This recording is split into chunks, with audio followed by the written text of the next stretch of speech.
Ẹ kú dédé àsìkò yìí o. Ìròyìn lérèfé láti ẹnu ọmọ yín ìyáàfin Lydia Ọbọ́fálẹ́yẹ.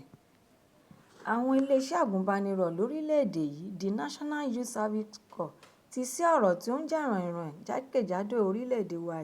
yìí wípé àwọn aláṣẹ iléeṣẹ́ àgùnbánirọ̀ ti fi ọdún kan kún iye ọdún tí àgùnbánirọ̀ Rita Ogunmaye tí ìnagijẹ rẹ̀ ń jẹ́ Ráyè iye ọdún tó yẹ kí ó lò nítorí pé ó bu ẹnu àtẹ́ lu ìṣèjọba ààrẹ Bọ́lá Tinubu.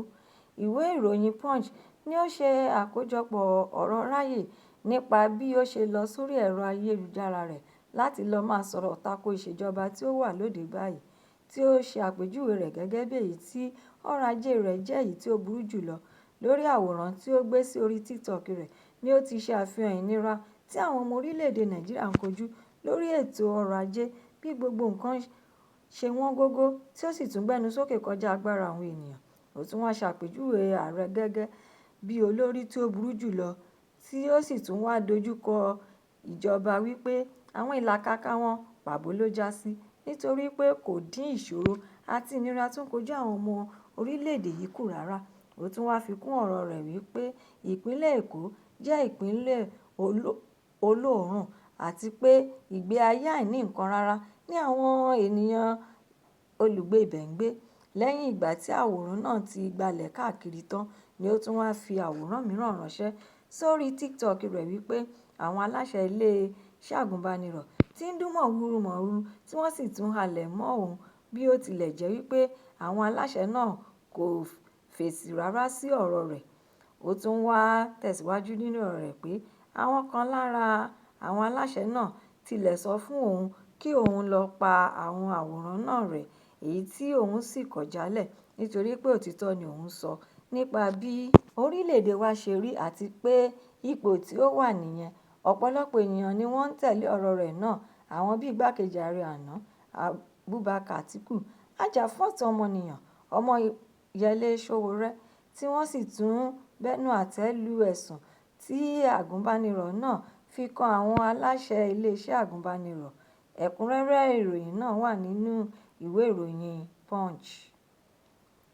Ọ̀gá àgbà yanyan ti iléeṣẹ́ ọlọ́pàá the Inspector General of Police IGP Káyọ̀dé Ẹgbẹ́tókun ní ọjọ́ Ìṣẹ́gun ni ó ti sọ̀rọ̀ náà jáde síta wípé àwọn ti fi ọwọ́ ṣìkún òfin gbé àwọn afurasí tí iye wọn jẹ́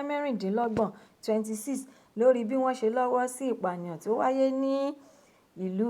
Yelewata ti ìpínlẹ̀ Benue. Ẹgbẹ́tókun sọ̀rọ̀ náà jáde nígbà tí ó ń bá àwọn akọ̀ròyìn sọ̀rọ̀ ní olú iléeṣẹ́ wọn ti ìlú Àbújá. Kíkó tí wọ́n kó àwọn afurasí náà kò ṣẹ̀yìn ìkìlọ̀ àti àṣẹ tí ààrẹ Bọ́lá Tinubu pa fún wọn ní bí ọ̀sẹ̀ kan sẹ́yìn, bí ó ti ṣe pé àwọn ọ̀gá àgbà yanyan méjèèjì náà IGP Káyọ̀dé Ẹgbẹ́tókun àti Chief of Defence Staff Christopher Musa láti tètè ṣàwárí àwọn agbébọn darandaran náà tí wọ́n pa àwọn ènìyàn tí ó lé ní 100 ní agbègbè Yelewata ní ìpínlẹ̀ Benue.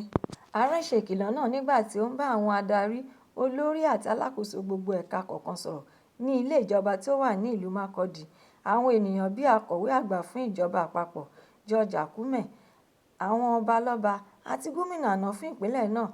wà nínú ìpàdé náà. Ẹ̀kúnrẹ́rẹ́ ìròyìn eléyìí náà wà nínú ìwé ìròyìn The Nation. Igbákejì ààrẹ àná lórílẹ̀‐èdè Atiku Abubakar ti ké sí ààrẹ Bọ́lá Tinubu láti wá ṣàlàyé irú èèyàn tí ó jẹ́ fún gbogbo ọmọ orílẹ̀‐èdè Nàìjíríà nítorí pé ó ti tó gẹ́, a kò fẹ́ wà nínú òkùnkùn mọ́, kí ó sì tún wá ṣàlàyé gbogbo ohun tó rọ̀ mọ́ ọ̀rọ̀ ìgbé ayé rẹ̀. Ó tún wá tẹ̀síwájú nínú ọ̀rọ̀ rẹ̀ pé ìyàlẹ́nu ló jẹ́ fún òun nígbà tí òun ka ọ̀rọ̀ tí ààrẹ Tinubu sọ nípa akẹgbẹ́ akẹ́kọ̀ọ́ rẹ̀ kan ní ilé ẹ̀kọ́ gíga ti Chicago State University CSU, ọ̀gbẹ́ni Ale Zima, ẹni tí ó jẹ́ oníṣòwò pàtàkì jákèjádò ilẹ̀ adúláwọ̀ Áfíríkà tí ó máa ń farahàn níbi kí a ṣe òwò ohun èlò ìjà, ríra dúkìá tí ó lòdì sí òfin àti níná owó tí ó lòdì sófin ní orílẹ̀-èdè Zimbabwe àti Democratic Republic of Congo, tí orúkọ rẹ̀ sì ń farahàn lóríṣiríṣi àkọsílẹ̀ wípé wọ́n bí ní ọdún 1966, èyí tí ó tún wá ṣíni níyè bí ọjọ́ orí àwọn méjèèjì yìí ṣe tako bí wọ́n ṣe lọ sí iléèwé tí wọ́n sì tún jọ jẹ́ ẹgbẹ́ akẹ́kọ̀ọ́ kan náà nítorí pé ààrẹ Tinubu ṣe àfihàn ìwé-ẹ̀rí rẹ̀ wípé òun jáde ní ilé ẹ̀kọ́ gíga ti Chicago State University ní ọdún 1979. Tí Ọ̀gbẹ́ni Zima kò tí lè ju ọmọ ọdún 13 lọ ní ọdún náà. Nítorí ìdí èyí ni Àtíkù ṣe ń ké sí Ààrẹ Tinubu láti bọ́ síta gbangba wáyà kí ó wá ṣe àlàyé ara rẹ̀ fún gbogbo ọmọ orílẹ̀-èdè yìí bí gbogbo ọ̀rọ̀ náà ṣe jẹ́ kí ó lè tan ìmọ́lẹ̀ sínú òkùnkùn tí ó fi wá sí. Ó tún wá tẹ̀síwájú nínú ọ̀rọ̀ rẹ̀ pé ṣé kí àwọn wá gbàgbọ́ wípé Guinness Book of Record gbàgbé láti ṣe àkọsílẹ̀ ìtàn arákùnrin oníṣòwò Belarusian ọmọ ọdún 13 tí ó parí ilé ẹ̀kọ́ gíga rẹ̀ ní orílẹ̀-èdè Amẹ́ríkà pẹ̀lú Ààrẹ Bọ́lá Tinubu ni. Ohun tí ó ń dùn òun jù ni pé Ààrẹ orílẹ̀-èdè Nàìjíríà kọ ọ̀rọ̀ sí abẹ́ abala irú ènìyàn tí ìwà àti ìṣe rẹ̀ ń fẹ́ àlàyé tí ó yè kooro tí ó tún jẹ́ ẹni tí ìgbé ayé rẹ̀ kò wúni rárá. Irú ẹni bẹ́ẹ̀ ni ààrẹ ń bá tò pọ̀ tí ààrẹ kò sì rí àwọn ènìyàn tó lórúkọ rere lágbàáyé tí wọ́n sì tún jẹ́ akẹ́kọ̀ọ́ kan náà ní ilé ẹ̀kọ́ gíga náà láti bá wọn dọ́rẹ̀ẹ́ papọ̀. Ẹ̀kúnrẹ́rẹ́ ìròyìn eléyìí náà wà nínú ìwé ìròyìn Nigeria Tribune Online. Ọmọọba Adéwálé Adébáyọ̀, ẹni tí ó jẹ́ olùdíje fún ipò ààrẹ ti ẹgbẹ́ òṣèlú Social Democratic Party SDP ní ètò ìdìbò ti ọdún 2023 tí ó tún jẹ́ agbẹjọ́rò, olùdásílẹ̀ iléeṣẹ́ àti ìbújẹdànù tí ó máa ń fi owó tọrẹ ṣàánú fún ọmọ ènìyàn, ẹni tí àfojúsùn rẹ̀ dá lé lórí bí òun yóò ṣe kọ́ orílẹ̀-èdè Nàìjíríà yìí tí òun yóò sì tún dá ìrètí padà sí inú ayé gbogbo ọmọ orílẹ̀-èdè Nàìjíríà, ni ó sọ̀rọ̀ nínú ìfọ̀rọ̀wérọ̀ rẹ̀ wípé gbogbo àwọn tí wọ́n ń fi ẹgbẹ́ òṣèlú wọn sílẹ̀ lọ sí ẹgbẹ́ òṣèlú mìíràn lórílẹ̀-èdè yìí jẹ́ àwọn tí ó ti fẹ̀yìntì nínú òṣèlú ṣíṣe, àti pé ìjọba rere tí ó tún dúró re kò ní fi àyè gba àwọn olóṣèlú láti máa fò kiri bí ẹyẹ láti ẹgbẹ́ òṣèlú kan sí òmíràn, nítorí pé ohun tí ó ń fa fífò káàkiri náà ni gbogbo ènìyàn mọ̀ tí kò sì tún ṣàjòjì sí ẹnikẹ́ni, ṣùgbọ́n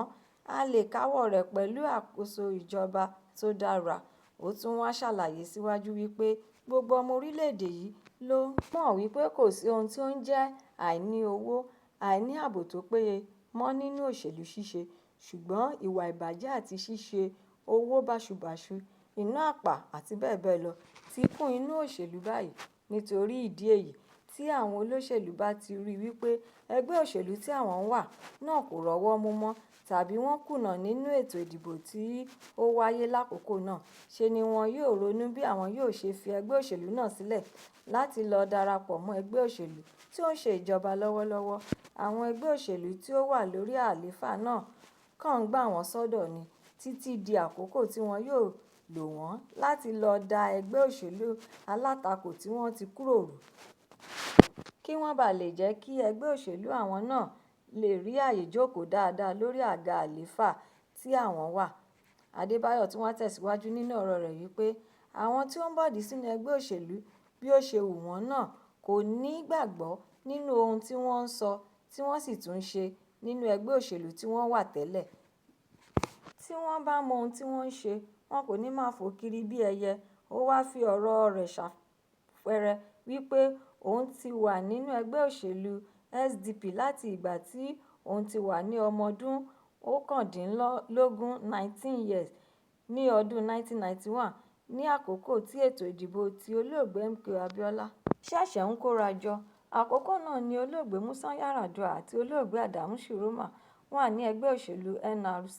tí Atiku Abubakar àti Abiola wà nínú ẹgbẹ́ òṣèlú SDP, níbi tí Baba Gana Kingibe fẹ́ díje pẹ̀lú wọn lẹ́yìn ìgbà tí ó jẹ́ alága ti ẹgbẹ́ òṣèlú wọn. Láti ìgbà náà ni òun ti darapọ̀ mọ́ ẹgbẹ́ òṣèlú náà nítorí olóògbé Lateef Jákàndé ti ìpínlẹ̀ Èkó, àti pé láti ìgbà tí òun ti wà nínú ẹgbẹ́ òṣèlú náà òun kò ronú láti kúrò níbẹ̀. Ó tún wá ní kò sí ìdí kankan tí òun fi lè kúrò nínú ẹgbẹ́ òṣèlú SDP nítorí pé àwọn ẹgbẹ́ òṣèlú náà dúró re àwọn nǹkan tó lè wá ojútùú sí ìṣòro àti ìpèníjà tí ó ń kojú orílẹ̀-èdè yìí wà níbẹ̀ àti pé ọ̀rọ̀ olóògbé Abíọ́lá tí ó ṣe àlàkalẹ̀ rẹ̀ nínú ètò ìlànà rẹ̀ fún orílẹ̀-èdè yìí bí òun bá lè di ààrẹ, èyí tí ó ti ṣe ní ọdún 1992 sí ọdún 1993 sì wà nílẹ̀ digbí tí àwọn ẹgbẹ́ òṣèlú àwọn náà sì ń tẹ̀lé. Ẹ̀kúnrẹ́rẹ́ ìròyìn náà wà nínú ìwé ìròyìn Vanguard. Ìròyìn lérèfé tòní kò ní jù báyìí lọ. Ẹ tún pàdé mi lọ́la fún àkọ́tún ìròyìn lérèfé mìíràn láṣẹ Èdùmàrè. Ẹ ṣé tí ẹ̀ ń tẹ́tí gbọ́ mi. Ẹ má ṣe aláìlọ́kàn sí YouTube channel ìròyìn lérèfé kí ẹ sì subscribe kí ẹ bá lè ní àǹfààní láti máa gbádùn ìròyìn lérèfé náà síwájú àti síwájú sí i. Ẹ ṣé mo dúpẹ́. Ó dàbọ̀.